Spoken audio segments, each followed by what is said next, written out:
ಅಲ್ಲ, ಸಾವಿರಾರು ಜನ ಬರ್ತಾ ಇದ್ದಾರೆ. ಅವರನ್ನೆಲ್ಲ ಲಾಠಿ ಪ್ರಹಾರ ಮಾಡೋ ಮೂಲಕ ಪೊಲೀಸನ್ನ ಬಿಟ್ಟು ಚದುರಿಸ್ತಾ ಇದೆ ಸರ್ಕಾರ. ಇವತ್ತು ಈ ಸ್ಥಳದಲ್ಲಿ 20,000 ಜನ ಸೇರೋದಿತ್ತು.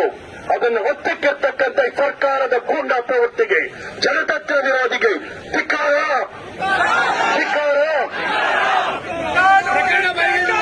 ಧಿಕ್ಕಾರ, ಧಿಕ್ಕಾರ.